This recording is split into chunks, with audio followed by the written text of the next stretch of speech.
Hola, soy SereTI Bulletin, bienvenidos a este análisis del episodio 4 del anime del arco final de Bleach. Un capítulo que ha estado muy bien, a pesar de que resume y elimina muchos diálogos, con tal de añadir más escenas de acción entre los primeros intercambios entre Shinigami y Quincy que vemos en este episodio. Aunque por supuesto, estas escenas de acción extras tienen su parte negativa, pues el episodio está bastante más limitado en cuanto a movimiento, pudiendo observar que han tenido que recurrir a ciertos recursos como por ejemplo el uso excesivo de planos estáticos con muchas líneas de movimiento, que a pesar de que como recurso puntual está bien, usarlo tan frecuentemente al final cansa y acaba siendo perjudicial para la presentación del episodio. E incluso vemos que algunos planos que no son de acción se han visto perjudicados por esta limitación de movimiento para añadir estas escenas extra de acción entre los Shinigami y los Quincy. Pero no todo ha sido malo, pues el episodio, a pesar de estas limitaciones, ha sabido entregar momentos donde sí hemos visto escenas bien elaboradas, bien dirigidas y que el acting de los personajes está muy bien.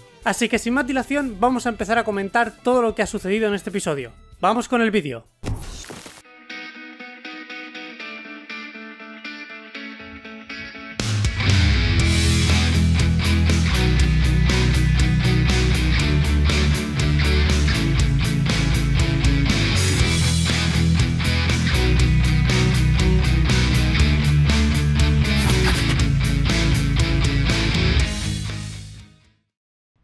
El capítulo comienza con un recap de 3 minutos que nos narra todo lo que ha sucedido hasta ahora. Aunque a diferencia de los recaps que veíamos en el anime antiguo, este no cuenta con un narrador y hemos visto que se ha utilizado un remix de la antigua host de Bleach para este recap. Y aunque este montaje tiene la clara intención de no hacernos entrar al episodio directamente ya a la acción, sino repasar todo lo que ha pasado con un montaje que está bien pensado y con una música que la acompaña perfectamente para que entremos al episodio mucho mejor situados que si empezáramos el episodio directamente ya en la pelea como tal, sí que es cierto que se come 3 minutos de episodio y podemos observar que aunque hayan intentado darle una intencionalidad a este recap o un sentido, seguramente lo han decidido hacer porque este episodio está lleno de acción y probablemente pues no llegaban a los 24 minutos. Aunque repito, si realmente lo han hecho con esta intención de no entrar tan a saco al episodio y hacer un pequeño resumen para entrar con un contexto adecuado a la situación que se nos va a plantear después de una semana de haberlo visto, claro, a mí en lo personal no me importaría que hicieran este recap cada X tiempo, si es con esta intención, claro. Y ahora sí, entramos a los nuevos eventos del episodio y para empezar vemos unos planos que son originales del anime donde podemos observar toda la destrucción y la muerte que ha dejado atrás la invasión Quincy en cuestión de minutos, llegando a la escalofriante cifra de 1000 muertos en 7 minutos o menos. Unos planos que nos sirven para adaptar unos diálogos que nos quedaron pendientes del anterior episodio donde se expone las consecuencias de la masacre Quincy, que a mi parecer me parece una buena decisión para comenzar este episodio, pues si el anterior hubiera acabado con estos diálogos no hubiera quedado un cliffhanger tan potente como el que vimos con la entrada de los Stenritters al final del episodio anterior. Aunque por culpa de este cambio solo nos perdemos un panel de Ichigo atacando Quilge que en realidad pues no es muy importante y se puede prescindir de él. A continuación nos saltamos el capítulo 495 del manga por completo para empezar el episodio con la entrada de Yugram, y así presentar el nombre del capítulo del manga que da nombre a este episodio de anime al adaptar, como os digo, esta primera entrada de Yugram antes que todo el contenido del capítulo 495. Y como vemos, este episodio se titula Kill the Shadow, que claramente hace referencia al hecho de que el objetivo de los Shinigami será matar a estos seres que vienen de la dimensión de las sombras. Y ahora sí, después de presentar el título, vamos al contenido que nos hemos saltado, que pertenece al capítulo 495 del manga, donde empezamos viendo a una mariposa del infierno que tiene un acting súper agitado en consecuencia de toda la masacre Quincy y de la prisa que tiene por informar al capitán sobre la muerte de Kira y del resto de integrantes de la división a la que pertenecen, es decir, la división de Rose. Y me gusta el hecho de que el acting de la mariposa tenga esta agitación, pues nos da a entender que la mariposa no es una mariposa cualquiera, sino que tiene una conciencia propia más elevada de la que puede parecer en un principio. Y es curioso ver que cuando da el reporte a Rose, esta como que se desintegra. Y en el manga también parece que se desintegra de golpe. Un detalle que nos hace dudar si realmente la mariposa, una vez cumple su función, muere o si realmente este desvanecimiento es su forma de transporte. Pues como sabemos, las mariposas del infierno pueden transportarse a voluntad propia de una dimensión a la otra o de un punto a otro de la misma dimensión. Aunque seguramente sea esta última opción que he dicho porque solo hemos visto morir una vez a una mariposa del infierno como tal en la serie, y lo que sucede es que al morir se prenden en llamas y desaparecen al momento, y no se desintegran así poco a poco como vemos en este episodio. Seguidamente tenemos este intercambio de palabras entre Rose y este Stenritter que se nos presenta como el Stenritter U, Nanana Nayakub. Y aunque no se nos da ninguna información sobre cuál podría ser el poder de su letra U, sí es cierto que en su diseño podemos encontrar alguna pista. Como por ejemplo el hecho de que sus dientes tengan forma de tablero de ajedrez o de damas y que además porte gafas, lo cual nos indica que el poder de su letra sagrada U quizá tiene que ver con el análisis del oponente y tratar de ponerlo en jaque mate a través de saber ese análisis. Y me gusta también que se haga más énfasis en la Zanpakuto de Rose y no solo en el estado anímico del propio Rose, indicando que ambos realmente están afectados por la muerte de Kira y de sus subordinados, gracias a estos planos donde vemos exclusivamente a la Zanpakuto de Rose y también luego vemos un plano de ellos dos juntos, donde vemos claramente su ira hacia el Quincy. A continuación pasamos a la presentación de Asnod, el Stenritter F, que claramente su letra sagrada es The Fear. Pues el anime hace un buen trabajo en enseñarnos cuáles son las consecuencias de estar alrededor de Asnod y de también recibir estos pinchos que él lanza, que como vemos gracias al acting de los personajes es infundir miedo, aunque más adelante ya veremos cómo es ese miedo. Un miedo que incluso a las personas que están ya en su lecho de muerte aún les sigue afectando, hasta el punto de perder la cordura incluso a pesar de tener las heridas de muerte que tienen. De hecho, este personaje infunde tanto miedo que incluso la propia cámara tiembla ante su presencia. Aunque sí que es verdad que el cómo han representado a Asnod en el anime no transmite el mismo terror que en el manga. Pues en este, Kubo hace un gran uso del contraste entre el blanco y el negro para resaltar facciones o poses específicas que transmitan mucho más terror y miedo, e incomodidad sobre todo. Algunos ejemplos prácticos de esto sería que, por ejemplo, Kubo en el manga deja la pupila de Asnod completamente blanca en ciertos momentos para conseguir este terror. O depende del panel todo lo contrario, elimina las pupilas, a favor de ser más incómodo y transmitir más miedo. Y en el anime he hecho en faltar esta representación de Asnod, pues se han ceñido mucho a los colores que tiene el diseño del personaje y no se han tomado la licencia de modificarlo ligeramente como hace Kubo para que el personaje transmita pues eso, más miedo y más terror. De hecho, este mismo problema lo vamos a ver con Sajin en esta siguiente escena que vamos a ver, donde la Stenritter E, llamada Bambieta, está creando esta masacre, donde vemos que por una tontería tan grande como remover las pupilas a un personaje, lo que este transmite se ensalza por 1000, como en este caso donde en el manga el hecho de quitarle las pupilas a Sajin lo hace ver como una bestia descontrolada que está dominada por la ira de ver a todos sus subordinados morir.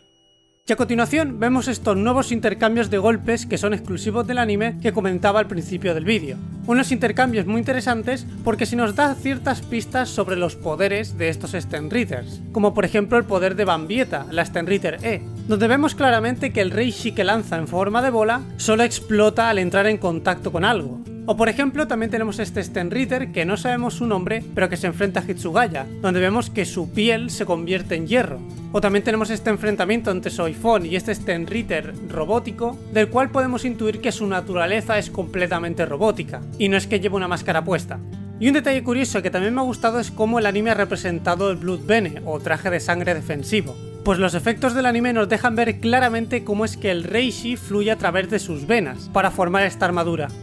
Seguidamente el anime añade una escena nueva de Mayuri inspeccionando la Zanpakuto de Sasakibe para conectar esta escena con el uso posterior del Bankai que veremos de los capitanes. Pues justo después de las escenas de acción que hemos visto, ahora iría ese pedacito que hemos adaptado antes de la entrada de Yugram y por lo tanto han decidido meter esta escena de Mayuri extra. Una escena que en resumidas cuentas tiene el propósito de decirnos que los Quincy no inhabilitan el Bankai, sino que lo roban literalmente. Y me gusta mucho la ambientación de esta escena, donde vemos estos tonos como amarronados, anaranjados, que junto al humo que hay en el ambiente, da la sensación de que, por culpa de la invasión, esta sala de investigación de Mayuri está como trabajando en modo de emergencia, está consumiendo lo mínimo posible. Me recuerda un poco a cuando te quedas sin luz en casa y lo único que queda es esa luz naranja de emergencia, ¿no? Es un poco el mismo rollo. Aparte de que el curro en los visuales de las pantallas de los ordenadores que usan los Shinigami es impecable como siempre. De aquí pasamos a una escena donde vemos a Byakuya y Renji colaborar en batalla para ir en contra de Asnod. Una escena que tiene como propósito, por un lado, enseñarnos la capacidad defensiva del Blood Bene y cómo ésta se puede ajustar según el poder del Quincy, También se nos enseña la determinación implacable de Byakuya, que no tiene ningún tipo de piedad y va directo hacia la cabeza de Asnod, y además, gracias al contraste de claro-oscuro de este último plano de Asnod y el hecho de enseñar sus manos, ahora sí encontramos un plano de Asnod que realmente da miedo con la estética del anime, o al menos tiene esa intención de dar terror y lo consigue mínimamente, no como los otros planos que hemos visto antes. Y de aquí ya pasamos a la liberación de los bankais de todos los capitanes, donde por supuesto hay que destacar la liberación del bankai de Byakuya, que nos muestra lo espectacular que pueden llegar a ser las revelaciones de los bankais nuevos que veremos en este último arco. Además de que toda esta escena donde les roban sus bankais está muy bien dirigida, con ese quejido del violín mientras los capitanes son despojados de sus bankais. Y justo después quedando la escena en silencio mientras ese último pétalo del bankai de Byakuya es absorbido por el enemigo, ensalzando mucho la desesperación que sienten los capitanes al perder por completo su bankai.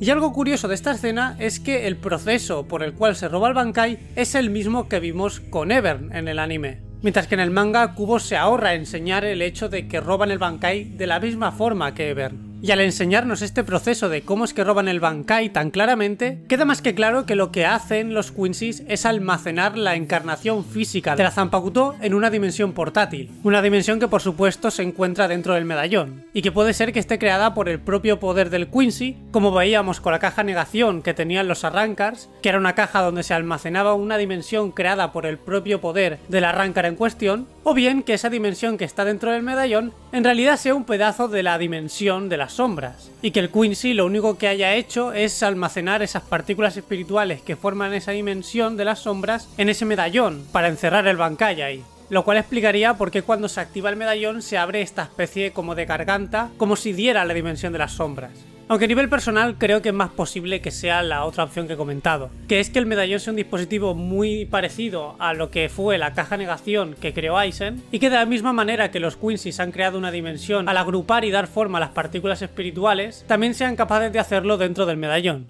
Y ahora sí, vamos a pasar a comentar las imágenes que forman parte del interludio de este episodio. La primera es una imagen dedicada al Gotei 13, y se nos comenta que este fue fundado por Yamamoto para proteger el Seretei y la Sociedad de Almas. Se menciona que consta de 13 escuadrones, cada uno con su capitán y su teniente, y los rangos dentro de cada escuadrón son asignados según la capacidad de combate de cada miembro, a excepción por supuesto de la cuarta división, donde también se le da preferencia a las habilidades curativas o Kaido de cada individuo. También se menciona que los principios o los ideales de cada división suelen ser impuestos por el capitán que haya en ese momento. Y además, cada división tiene una flor que simboliza la propia división en sí misma, y esta normalmente está expuesta en cada cuartel y en la insignia que llevan los tenientes. También se menciona que la Central 46, que se supone que son un grupo de sabios que determinan la jurisdicción de la Sociedad de Almas, tienen el control total sobre las acciones del Gotei 13, siendo en muchos casos súper estrictos con sus órdenes y con cumplir su estricta ley. Órdenes y leyes que al final tampoco son tomadas por ellos per se, pues son los líderes de las 5 familias nobles los que deciden el destino del mundo. De ahí, por ejemplo, que no se inculpara a Yoruichi por su traición a la Sociedad de Almas, pues ella era la cabeza de familia de una de estas 5 familias nobles, de la familia Shihoin. También se menciona que el Gotei 13 tiene una buena relación y colabora con el Cuerpo Especial Kido y las Fuerzas Especiales, y por último se menciona que el comandante en jefe también puede ser capitán de una división, como el caso de Yamamoto, y que por lo general todos los graduados de la escuela Shinigami acaban ingresando al Gotei 13 como soldados y poco a poco van ascendiendo rangos hasta llegar o al rango de capitán, subcapitán o oficial, por ejemplo. La siguiente imagen está dedicada a los Stenritters. Y para empezar, ya de primera se nos da un dato que si solo veis el anime no sabréis, y es que los Quincy del Vanderbeek o Imperio Invisible tienen un tiempo límite para actuar fuera de las sombras antes de ser forzados a volver a ella, una limitación que ya veremos más adelante en la historia. A continuación se nos habla de los Stenritters per se, y se menciona que tienen un poder equivalente o superior al de un capitán promedio del Gotei 13, y estos cuentan con 2 habilidades o poderes principalmente: su Shrift o letra sagrada, que les otorga la capacidad de usar una habilidad única a cada uno de ellos, y luego el Ball Standing, que como ya comentamos en el análisis anterior, desbloquea el potencial máximo de un Quincy para reunir y usar Reishi. Aunque se menciona que no todos los Stenritter pueden activar por sí mismos esta habilidad del Ball Standing, por lo que al igual que el Bankai de un Shinigami, se requiere de cierta comprensión de la básica habilidad de un Quincy y de, imagino yo también, de tener el suficiente poder espiritual para castear y mantener esta habilidad. Por último, se menciona que desde que este ejército Quincy perdió la guerra contra el Gotei 13 hace 1000 años, se han refugiado en esta dimensión de las sombras creada por ellos mismos a través de manipular y dar forma al Reishi. Ahora, volviendo al episodio, después de que todos los capitanes hayan perdido sus bankais, en el manga vemos como Yamamoto entra en acción al campo de batalla inmediatamente. Sin embargo, el anime apuesta por mantener esta situación decadente, con esta música triste e incluso reflexiva de fondo, y por lo tanto deciden mantener a Yamamoto quieto y pensativo, pues el hecho de que entre en batalla daría esperanzas a los Shinigami, y eso es algo que, como digo, va en contra de lo que se está tratando de representar aquí. Y de este plano transicionamos hacia donde se encuentra Shunsui, enfrentándose a este Stenritter llamado Robert. Y en este primer intercambio vemos como Robert activa su ball standing a través de llamarlo por su nombre, que es Grimaniel, y al parecer, aunque no sabemos cuál es su letra, podemos intuir que tiene que ver algo con la agilidad o con la velocidad con la que puede moverse este Quincy. Sin embargo, el anime no acaba de representar la velocidad real que tiene esta escena en el manga, y la acción se siente mucho más pausada de lo que debería, sobre todo en el momento que Shunsui recibe ese disparo en el ojo. Y que, como vemos, solo al editar este plano y otro más donde él activa el ball standing llamándolo por su nombre, ya podemos observar que la escena es bastante más fiel al manga y se transmite la sensación de velocidad correctamente. A continuación, el anime elimina una escena donde vemos a Yugram y el Rey Quincy hablar entre ellos, donde vemos que el Rey Quincy deja libertad a Yugram para decidir si acabar con la vida de los Shinigami que ya han perdido las ganas de luchar. Lo cual nos da a entender que el Rey Quincy tiene en gran estima a este personaje, pues de otra manera no le daría esa libertad para decidir, indicando que si le da esta comodidad es porque el Rey Quincy sabe que en un futuro este personaje será una pieza importante en su plan para cambiar el mundo. Y es aquí donde Akon, debido a la destrucción Quincy y la impotencia por no poder hacer nada al respecto, decide contactar con Ichigo. Una escena donde se elimina la deducción de dónde podría estar Ichigo a través de su rastro de Reishi, el cual los lleva a Hueco Mundo, y a través también de rastrear la insignia de Shinigami Sustituto que se encuentra en el kiosco de Urahara. Pues el incluir esta deducción realmente cortaría el ritmo del episodio, y el eliminarla no solo permite agilizar el episodio para adaptar más contenido, sino que permite mantener esta sensación de desesperación todo el rato. Y de aquí volvemos de nuevo a Hueco Mundo, donde se encuentra Urahara y donde se encuentra Ichigo peleando con Quilge, donde vemos coreografía para esta pelea que ensalza la del manga, y que comentaremos a continuación. Pero además también vemos algunos cambios, como por ejemplo el hecho de que se muestra cómo Quilge intenta robar el Bankai a Ichigo con el método de Evern, que como vemos en este episodio ya se ha estandarizado para robar el Bankai en cualquier situación y con cualquier Quincy. Y también vemos que Ichigo se ve bastante menos imponente cuando desconcentra a Quilge al preguntarle por qué es que tienen esta obsesión con robar los Bankais. Pero ahora sí vamos a hablar de esta secuencia de acción que ha sido animada por Yuki Sato, una animadora que plantea unas poses extremas que expresan al máximo la gestualidad del movimiento, ensalzando así la sensación de fuerza del propio movimiento o impulso. Además de que también muestra un control completo del timing de sus keys o sus dibujos clave para, como os he dicho, comunicar más fuerza e impulso, y también la sensación de peso, por supuesto, a través de meticulosamente acelerar y desacelerar el ritmo de sus poses. Sin olvidarse, por supuesto, de dejar el tiempo necesario para asimilar cada acción, sabiendo cuánto tiempo tiene que dejar en pantalla sus dibujos clave para que el espectador pueda asimilar la acción y la secuencia no se vuelva ilegible hasta el punto de que pasan muchas cosas pero el espectador no se puede enterar de qué es lo que está pasando, de lo rápido que pasa todo. Y además, esta secuencia incluye un plano que es una referencia directa a la batalla de Byakuya contra Ichigo, con Ichigo parando esos proyectiles de Quilge. Y justo cuando Ichigo logra desequilibrar mentalmente a Quilge, Urahara le asesta un golpe mortal a este último. Un proyectil de Kido que en el manga no quedaba muy claro cuál era, pero que en el anime, gracias a los visuales, vemos que es de color amarillo, indicando que probablemente el Hado que ha usado sea el Hado número 63 llamado Raikoho, que es el mismo que vemos usar a Aizen en la batalla de Karakura. Aunque en esta escena también encontramos ciertas cosas que se han eliminado respecto al manga, como por ejemplo Quilge mencionando que el problema con Ichigo, aparte de su fuerza considerable, es su velocidad, que no puede contrarrestarla, pues su velocidad le obliga a usar su Blood defensivo o Blood Bene todo el rato, sin la posibilidad de poder cambiar al Blood ofensivo para atacar a Ichigo. Lo cual nos deja ver una mecánica muy interesante, y es que un Quincy no puede usar a la vez el Blood defensivo y el Blood ofensivo, pues como bien indican sus nombres, el Blood Bene hace recorrer el Reishi a través de las venas del Quincy, Y el Blood ofensivo, el Blood Arterie, hace correr el Reishi a través de sus arterias, lo cual significa que si usaran los dos Blood Bene a la vez, la sangre no circularía correctamente por todo el cuerpo. Pues una arteria es un vaso sanguíneo que se encarga de distribuir la sangre desde el corazón al resto de capilares del cuerpo. Y la vena hace lo contrario, es un vaso sanguíneo que tiene como función retornar la sangre al corazón. Por lo que la lógica que se está planteando aquí es que se necesita mínimo de las arterias o de las venas, de una de las dos libres, para que circule la sangre y que no toda la sangre del cuerpo esté impregnada del Reishi.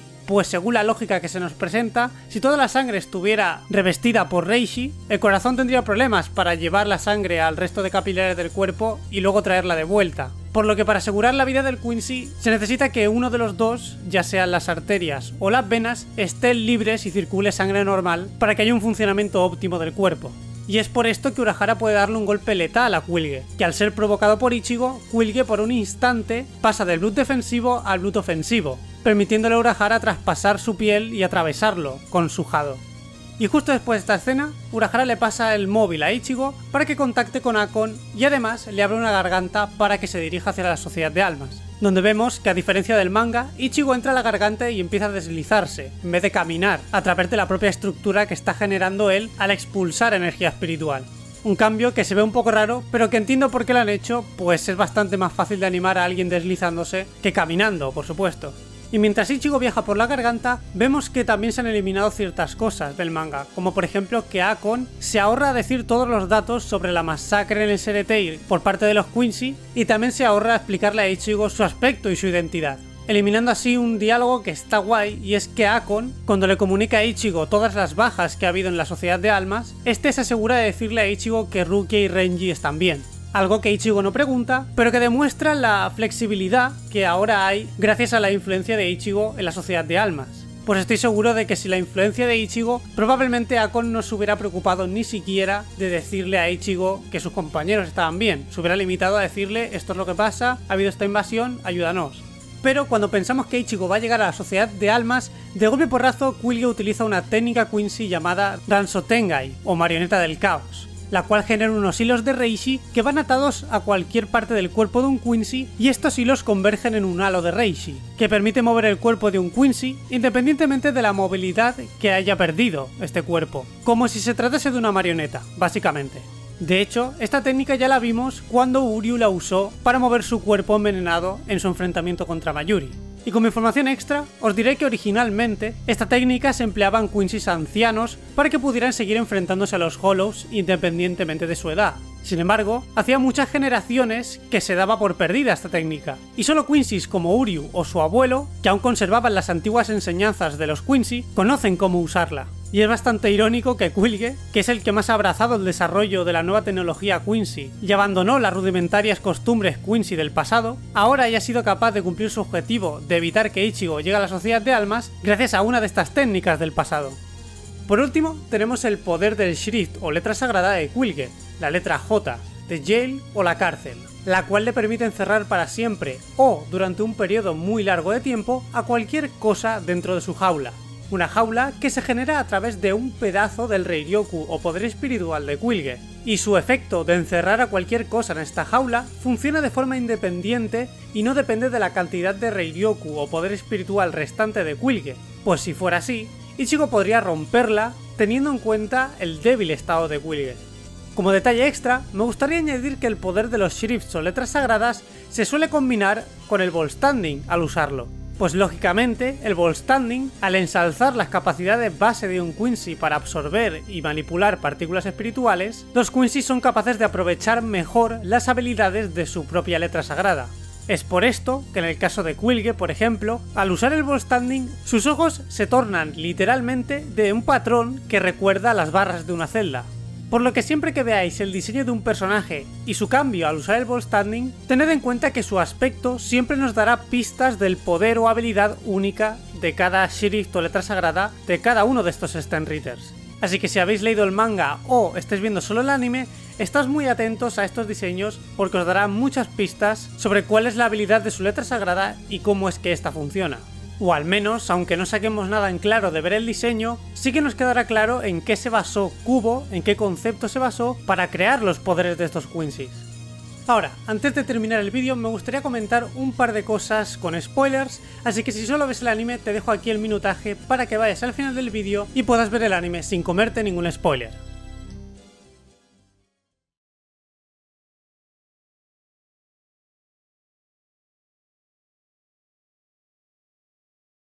Bien, lo primero a comentar es el Stenritter que se enfrenta a Ukitake, que en el manga no queda muy claro quién es, pero que en el anime, gracias a la forma del pelo y el color del pelo, podemos intuir que es Nianzor Weithol, un Stenritter que, como sabemos, más adelante formará parte de la Guardia Imperial de Yhwach. Y esto lo digo porque en el segundo key visual que obtuvimos, donde se veía una imagen de los Shinigami y otra de los Quincy's, de todos los Stenritters que se veían ahí, el único que no ha hecho su aparición todavía, quitando los que aparecerán en los siguientes episodios, claro, es Nianzor Weithol, por lo que seguramente Ukitake sí se está enfrentando a él. Y además recordar que en el siguiente episodio seguramente descubramos cuál es el Stenritter que se enfrenta a Rukia, pues en el manga simplemente la deja fuera de combate y no vemos quién es. Y también conoceremos el Stenritter que provoca que Jidambo ataque el cuartel de la 12ª división. Y por último comentar un cambio con los diálogos de Urahara, pues en el manga, mientras está hablando con Ichigo por teléfono, le dice que él no sabe la razón por la cual los Quincy no pueden robar su Bankai. Sin embargo, en el anime parece que sí lo sabe y justo cuando se lo va a decir, se corta la llamada. Un cambio que me gusta y que tiene más sentido, pues Urahara, teniendo en cuenta lo que pasó con los Vizars y con la madre de Ichigo, debería de saber por qué no pueden robar el Bankai los Quincy a Ichigo, que en resumidas cuentas es por dos factores. La naturaleza del poder de Ichigo, que no solo incluye poderes de Shinigami, de Quincy, sino que también poderes de Hollow, y también está el hecho de que su Reiryoku poder espiritual es enorme, hasta el punto de que si el Quincy no tiene un poder equivalente, no puede robarlo, que es lo que pasa con Yamamoto, por ejemplo, que hasta que no aparece Yhwach, nadie es capaz de robárselo porque nadie tiene el poder espiritual suficiente para medalizar el Bankai de Yamamoto. Pues hasta aquí esta review del episodio 4 del anime del arco final de Bleach. Un episodio que, como os he comentado al principio, a pesar de tener ciertos fallitos y abusar de ciertas cosas, también he sabido eliminar otras de forma muy inteligente para mantener el ritmo que trata de buscar el episodio. Además de, por supuesto, regalarnos nuevas escenas de acción para todas estas batallas que en el manga prácticamente no se podían ni denominar batallas, pues eran solo cara a caras. Así que con esto dicho, nada más. Solo recordarte que si te ha gustado este contenido, dale a like, suscríbete y dale a la campanita para que YouTube te avise cada vez que suba nuevo contenido sobre Bleach o Chainsaw Man. Te recuerdo que me puedes seguir en Twitter, en Instagram o ir a la pestaña de la comunidad del canal para estar informado del progreso de todos mis vídeos y nos vemos la semana que viene con el análisis del episodio 5 de este arco final de Bleach. ¡Chao!